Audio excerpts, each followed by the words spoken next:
AQA A-level physics. This is for the medical physics option, and this video is about MRI, which is magnetic resonance imaging. So this is the basics of MRI. You put the patient in a very, very strong magnetic field. So in this huge electromagnet, which has a superconducting coil, it's kept very, very cold by liquid helium so that it superconducts, and then it creates this very strong magnetic field up to about 5 Tesla. Now, what happens is that protons in the patient's body are excited by pulses of radio waves, and you do this in sections, in slices. And as they de-excite, when you stop exciting them, they emit radio waves which are detected. And from these detected radio waves, a computer can distinguish between different tissues. So looking at the photos, there's somebody going inside one of these machines, and we see lots and lots of slices made up, which a computer can actually make into a 3D image. So what's this about protons then? Well, protons have spin. It's something to do with the quarks inside the protons and the way they move. Protons have spin, this quantity called spin. And as they spin, they produce a magnetic moment, which you can think of as like a little magnetic field. Just like the current in a coil, if you put a current in a coil, you get a magnetic field. Now, this magnetic moment actually turns around as well. This is called precession. Just as this gyroscope is turning round as it spins, just like a top, if you look at a spinning top, the Earth actually does as well. I mean, the Earth spins around once a day, but it precesses every 24,000 years. It does this. And this is called precession, this turning around, as it spins around fast. So the axis of rotation also rotates, and so the magnetic moment also rotates. And that's called precession. Now, our bodies contain lots of protons. Most of them are in hydrogen atoms. And all of these magnetic moments, all of these little arrows are all random. They're all randomly all over the place. When we put the patient in a very strong magnetic field, they all line up so that they're all parallel to the field. Most of them point in the same direction of the field. Some of them, which have a little bit more energy, actually point in the opposite direction. Not important as far as we are concerned, but they line up with the field. Okay, now the rate of precession is proportional to the field strength. Okay, so how fast they precess, yes, remember this turning motion is proportional to the strength of the field.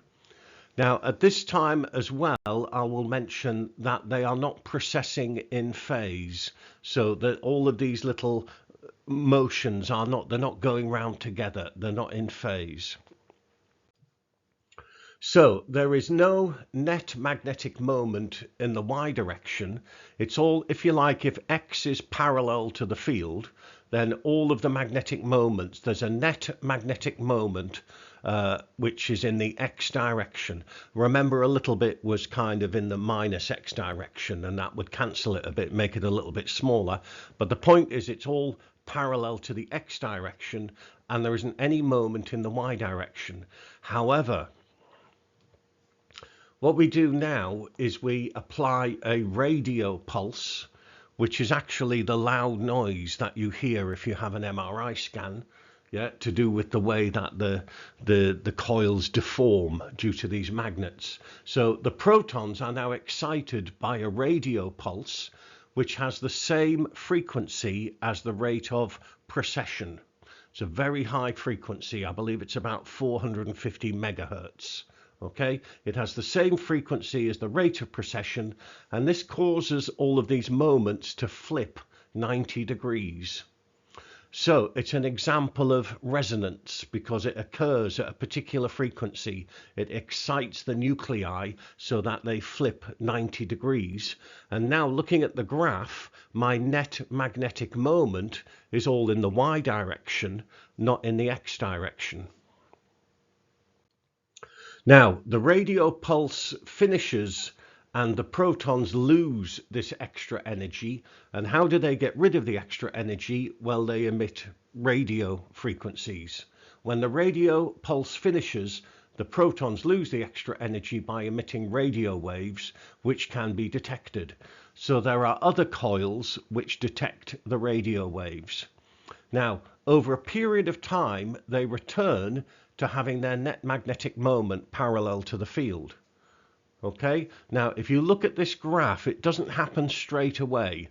It goes from having it all in the Y direction, and then the Y component, looking at that, it goes down exponentially until it's all in the X direction. And the relaxation time of the Y component depends on the type of tissue. Okay, for water, it's very, very slow. It takes much longer than it does for muscle or brain tissue or fat. For bone, it's very, very quick. So basically, the computer, by measuring the rate of decay, by how quickly the Y component goes down and becomes an X component, it can distinguish between different types of tissue. There's another coil which we need to know. It's mentioned in the syllabus, and they're called the gradient coils. And the gradient field coils change the strength of the field at different sections along the MRI scanner. And that lets the computer know, when it gathers the information, whereabouts the signal is coming from. So this lets the computer identify where the signals are coming from. They're called gradient field coils. They just slightly change the strength of the main magnetic field. Advantages of MRIs: very, very good resolution, much better than ultrasound, better than X-rays, much better differentiation between soft tissues. It's non-ionizing, it doesn't harm the body at all. Disadvantages: an MRI scan does take quite a bit of time, perhaps about an hour. MRI machines are very expensive. And they are also very, very noisy, as I said, due to this radio frequency pulse generation, and very, very claustrophobic. So for many people, it's not a pleasant experience.